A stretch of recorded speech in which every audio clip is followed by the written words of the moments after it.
The hum of the air conditioner filled the lawyer's office like a low, relentless whisper.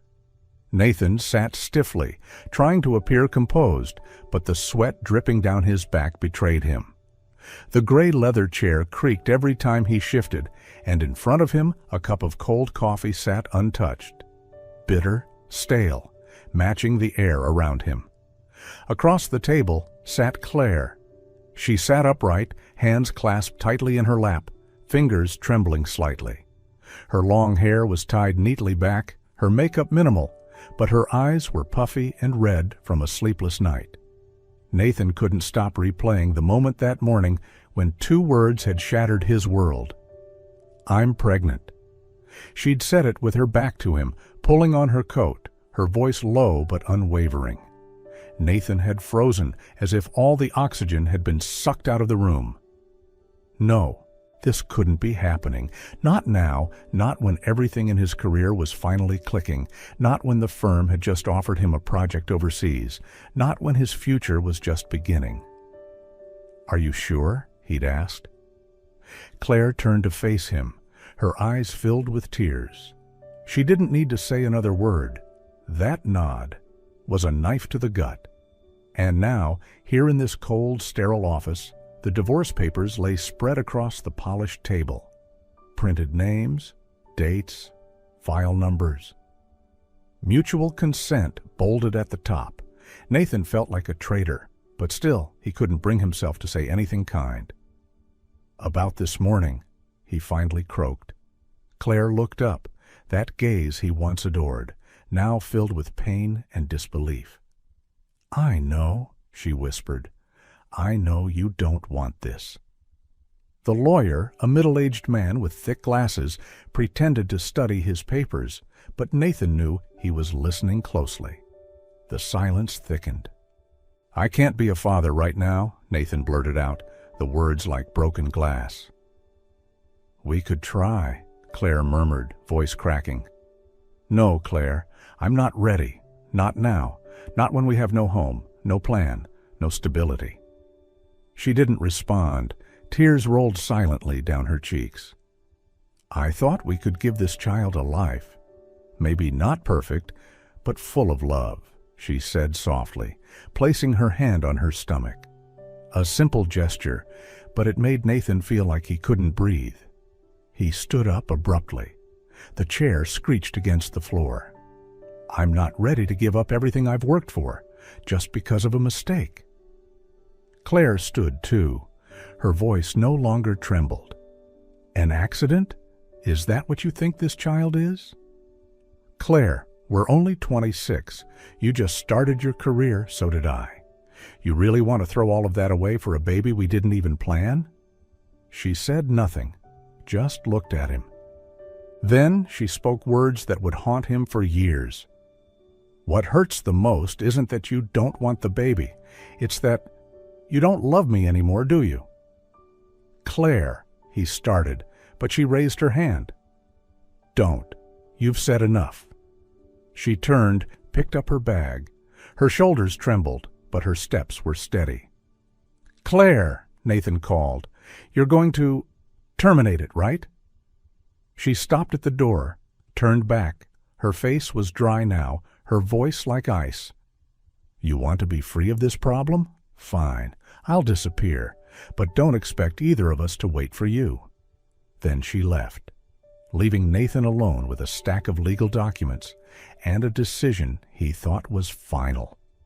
The first winter rain tapped against the window of her third-floor apartment like a memory Claire was trying to forget. She sat alone in a room barely big enough for a single bed, a tiny desk, and an old electric stove that carried the scent of used oil. On the burner, a pot of vegetable soup bubbled softly. The smell of celery and cilantro filled the air, warming the chill that crept through every crack in the walls. Claire pulled a hand-knit scarf tighter around her shoulders. Her belly, now round and unmistakable, pressed against her worn sweater, nearly 7 months along. She felt the gentle kicks from inside, a reminder that a life was growing within her. "Hello, Leo," she whispered, finally saying his name out loud. "You hear the rain too, don't you? It's just you and me now. Sometimes she imagined the day her baby would arrive. She had already chosen a name, Leo, strong and brave, like a lion, because this child had fought to exist from the very beginning, even when his father denied him. No one asked about Nathan anymore. Even her mother, who once called every night begging her to come home, to give up this madness, had stopped. The calls became fewer, then stopped entirely. Claire knew that silence meant disappointment, heavy and unspoken. Each morning she walked downtown, carrying her finished embroidery to a small shop called Harris & Threads.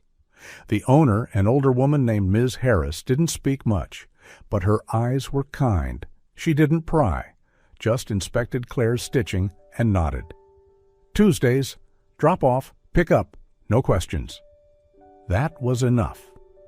For the past 3 months, Claire survived by embroidering table runners, $30 each, barely enough for milk, a few vegetables, and the electric bill. She'd learned to wash clothes by hand, cook with 2 ingredients, and breathe through nausea that struck in the middle of the night.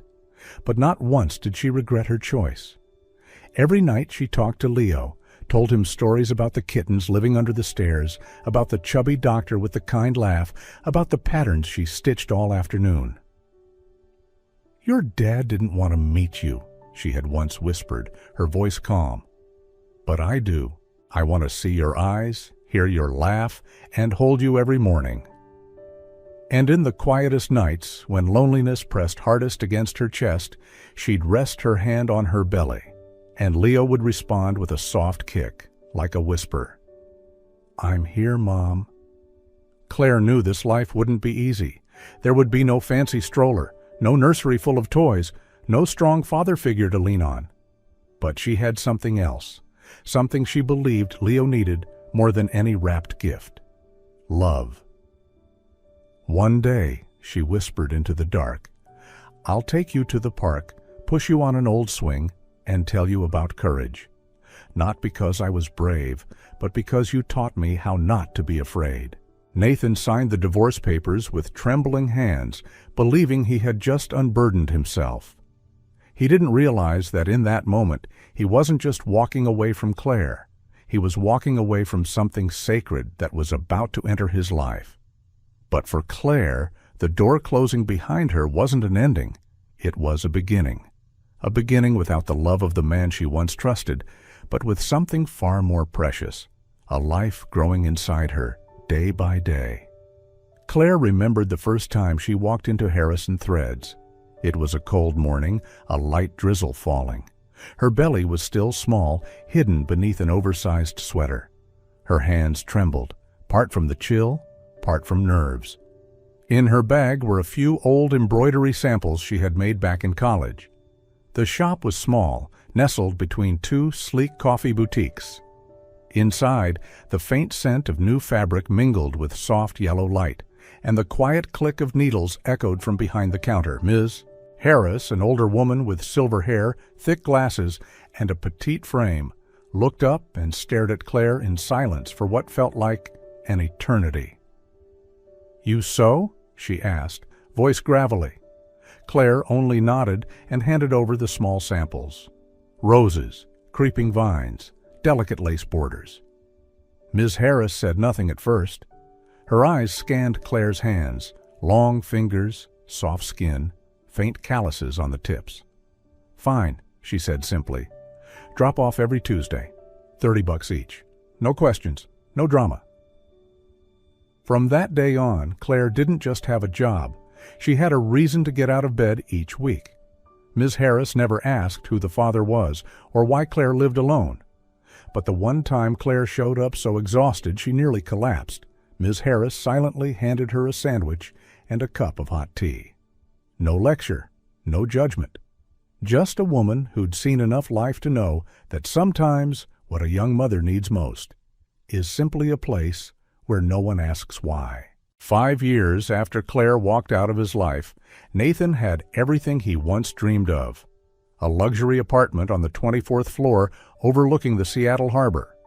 Floor-to-ceiling windows opened onto a balcony where he often stood at sunset, sipping wine, watching boats drift across the steel-gray water. Inside, everything was immaculate, modern, expensive, like a living catalog of success. Automated espresso machine, Italian leather chairs, a massive flat-screen TV mounted to the wall. Nothing was missing, except one thing: life. Each morning, he woke at the same time, put on a perfectly pressed shirt, drank his coffee, and dove into million-dollar projects. His days were a blur of meetings, reports, analytics, client dinners, most of which no longer excited him. He used to believe money, prestige, freedom, that would make him happy.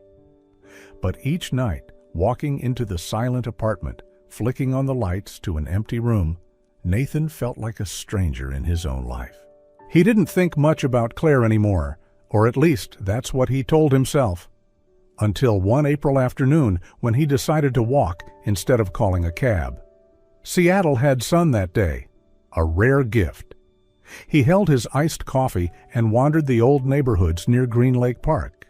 And then he saw her, Claire, standing beside a boy about 4 years old, laughing. The boy wore a gray knit cap, held a balloon in one hand, his cheeks rosy from the sun. Nathan froze. Everything else blurred except that image. Claire knelt, adjusting the boy's jacket.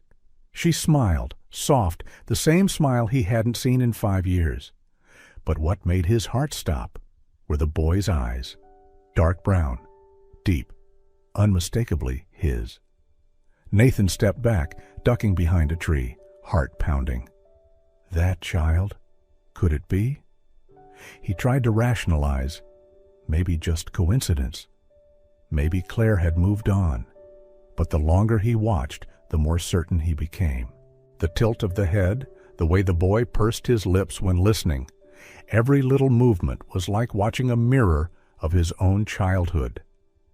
He didn't know how long he stood there. When Claire and the boy finally walked away, Nathan couldn't move. One question echoed in his head. Do I have a child? A child living right here in the same city, just a few streets away. A child he had never held, never heard cry, never even named. And the emptiness he had carried, once abstract, now had a shape, a face, a pair of familiar eyes. After that accidental glimpse of Claire and the boy in the park, Nathan couldn't shake the image from his mind. That night, he didn't sleep. The boy's eyes haunted him, deep, dark brown, quiet, and far too familiar. The next day, almost without realizing, he returned to the park. No plan, no reason, just a pull he couldn't ignore. And again, just like before, Claire appeared, holding the boy's hand. They sat on a bench by the lake where the sunlight streamed through the leaves and bathed them in a soft afternoon glow. Nathan stayed back, hidden behind a tree. He told himself he wasn't doing anything wrong, just observing. But inside, guilt twisted through him, and a fear he couldn't name clawed at his chest. He came back the next day, and the next. Every afternoon, at the same hour, Claire arrived with the boy. She brought homemade cookies, orange juice, a few small toys. She read while Leo played close by. Sometimes she called him over to wipe his face or adjust his cap to shield him from the sun.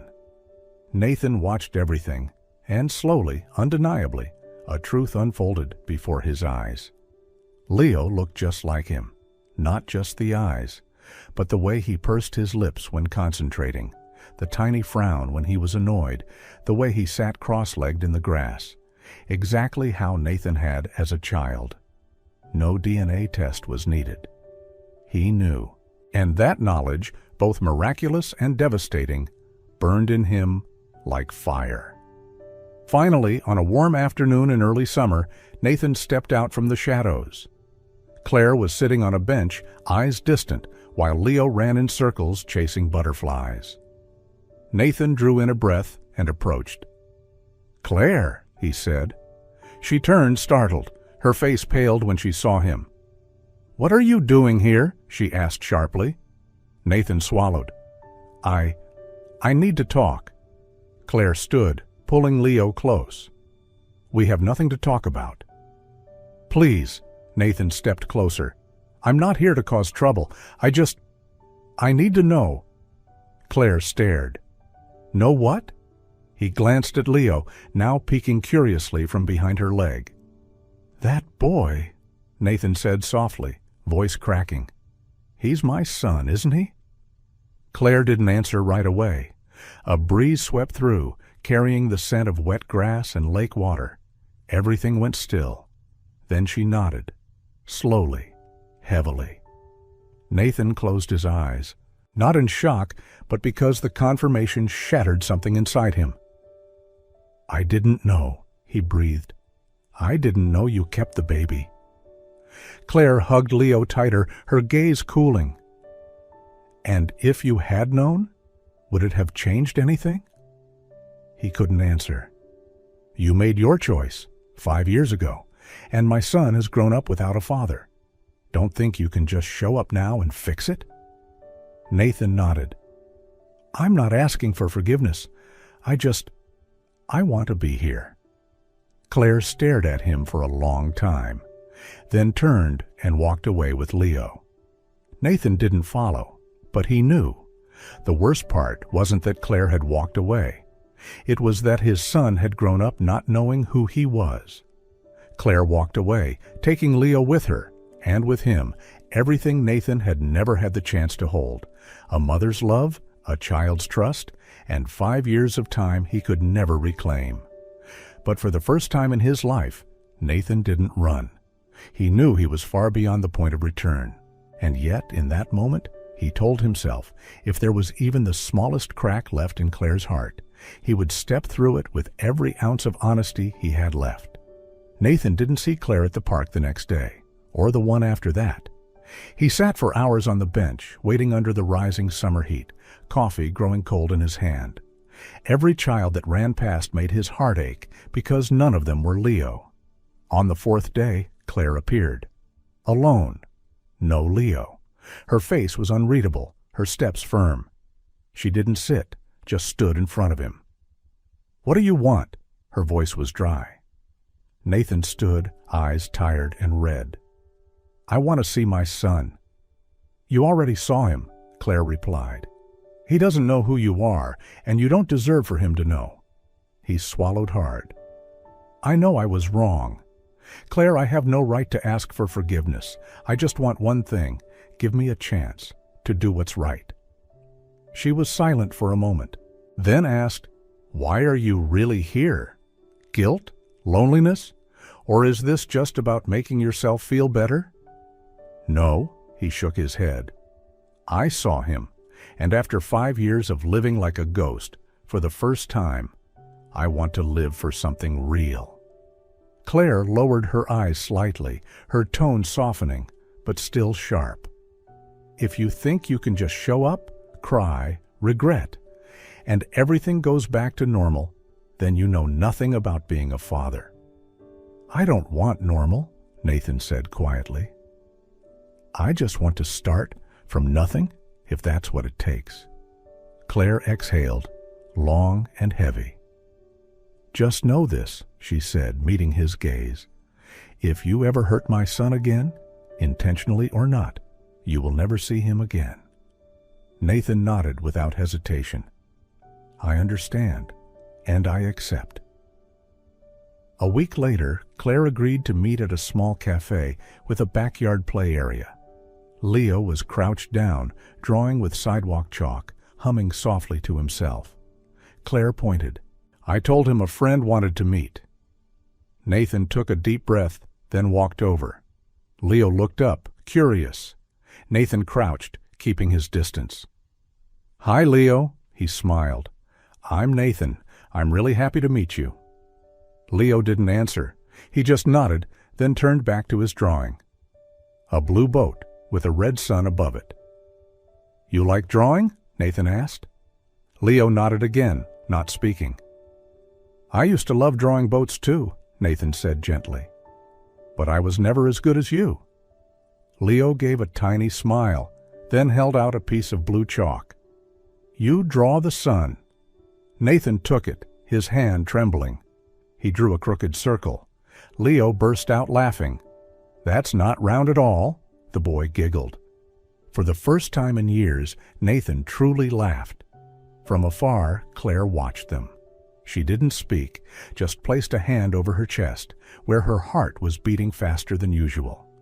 Not from anger, but from fear of hope. Their first meeting ended in the sound of a child's laughter and the quiet hesitation of two adults. No promises were made, nothing was certain. But in the moment Leo handed Nathan that blue chalk, an invisible thread began to reconnect them. Fragile, but real. And so, from that day on, Nathan began learning how to step into his son's world, not with noise or haste, but with one thing alone: patience. Nothing changed after the first meeting. Leo kept his distance. Claire remained cautious. But Nathan didn't disappear. He came back to the park every afternoon, like clockwork. No matter how busy he was, he rearranged meetings, left the office early, always bringing a small bag of cookies or a few picture books he'd grabbed on the way. He didn't force anything, just sat on a nearby bench, smiling quietly at Leo from a distance. At first, Leo looked at him like he was a stranger, but children don't hold up walls forever.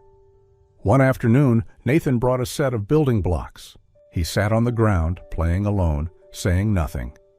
Leo peeked over, then slowly wandered closer and sat beside him. "Is that a castle?" Leo asked. Nathan nodded. "Yeah, but I can't find the guard tower. I've looked everywhere." Leo rummaged through his toy bag, then handed Nathan a gray block. "Try this one."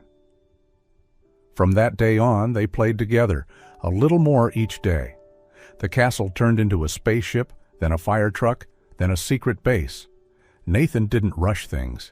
He listened to every make-believe story Leo told. He brought children's math books and taught Leo to add and subtract using candy pieces. They laughed, counted wrong, and laughed again. Claire watched from a distance, always alert, but her gaze had softened. One rainy afternoon, Claire shielded Leo with her coat. Nathan handed her his small umbrella. She took it. No thank you, but no refusal either. It was something. A shift. The following week, Claire sat with them, at first in silence, then offering small comments. She told Nathan that Leo liked dark chocolate, hated strawberry milk, and was afraid of the dark. Nathan listened and remembered every detail. His bond with Leo grew, not through grand gestures, but through days spent side by side, tiny nods, and shared smiles. That night was midweek. Nathan was at the office, buried in an important report, when his phone rang. "Claire." "Leo has a high fever," she said quickly. I wasn't sure if I should call, but he kept asking, 'Where's Mr. Nathan?'" Nathan didn't wait to hear more.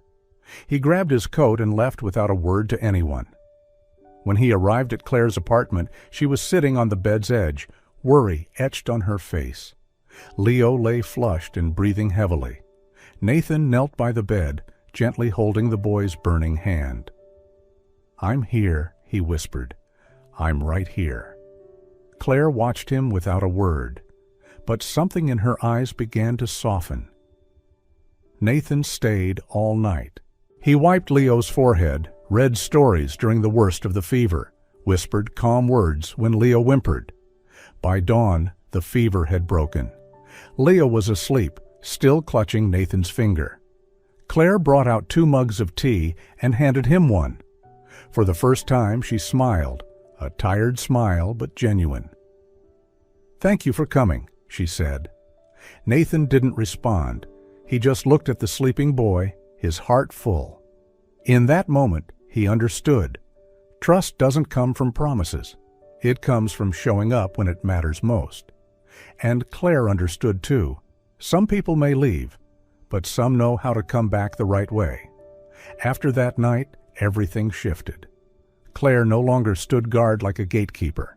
Instead, she quietly opened small cracks, through a nod, a softer glance, or a brief message that read, Leo's asking about you. No grand declaration, no instant forgiveness. But enough for Nathan to know he was slowly stepping into their lives, one moment at a time. Leo's birthday party this year was small, just a few classmates, the upstairs neighbor, Claire, and Nathan. The apartment was decorated with ocean blue streamers, dinosaur balloons, and a homemade cake baked by Claire herself, slightly crooked on one side, but soft, fragrant, and perfectly sweet. Leo ran around in a robot print t-shirt, laughing freely, his eyes sparkling with the kind of joy that comes only from having people who truly care. Nathan arrived early, helping Claire set the table. He wasn't good at it, spilled the orange juice twice, dropped paper plates, but Claire only laughed lightly. It was the first time she laughed at him without trying to hide it. When everything settled, Leo blew out the candles. Everyone sang. Claire stood behind him, her hand gently on his shoulder, her eyes glowing like the candlelight reflected on the cake. After the party, the guests trickled out. Claire tidied up in the kitchen, leaving Leo and Nathan in the living room, surrounded by half-deflated balloons and wrapping paper. Nathan pulled out a large silver-wrapped box and handed it to Leo. "This is for your special birthday." He smiled. Leo opened it and gasped. "A race car track, like in the movie." Nathan nodded. "I used to have one like this when I was little, but I didn't have anyone to race with. I'm hoping.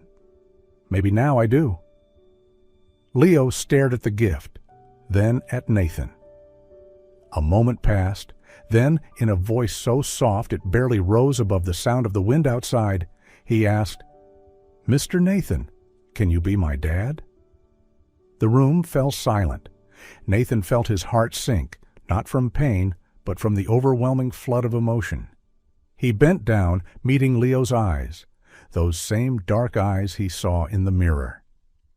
"You know," he whispered, voice rough, "I've already missed too many days of being your dad, but if you'll let me, from today on, I'm not going anywhere." Leo smiled, then nodded. No need to call him Dad just yet. No big dramatic hug. Just a quiet nod, a small moment, but to Nathan, it felt like the world.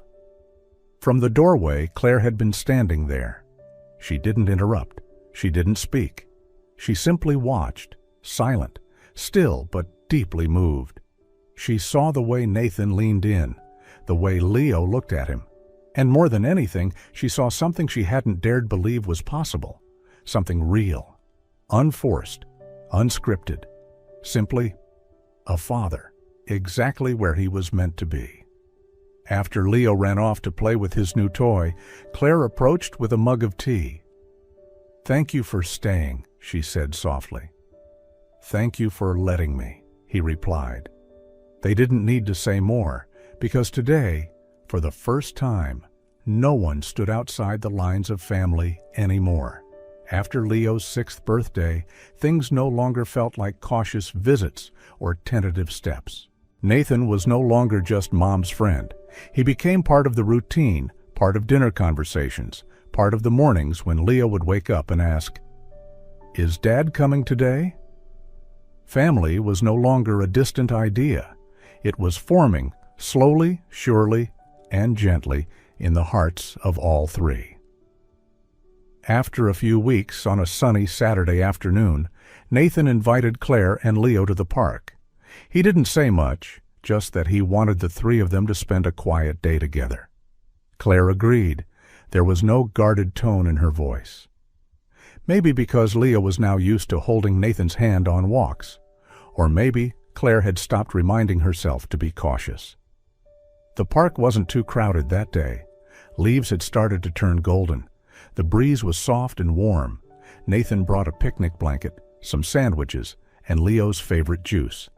After eating, Leo ran off, playing with a paper airplane nearby. Claire sat beside Nathan sipping tea, watching their son. "Nathan," she said softly, "you seem different today." He smiled, slipping his hand into his coat pocket. "Because I have something important to do." Then he stood, facing her, not with urgency or show, but with quiet steadiness. His eyes held no hesitation this time, only honesty and a gentle resolve. "Claire," he began, voice low and sincere, "I can't undo what I've lost. I can't return the days you raised our son alone, or the nights you held him through fevers by yourself."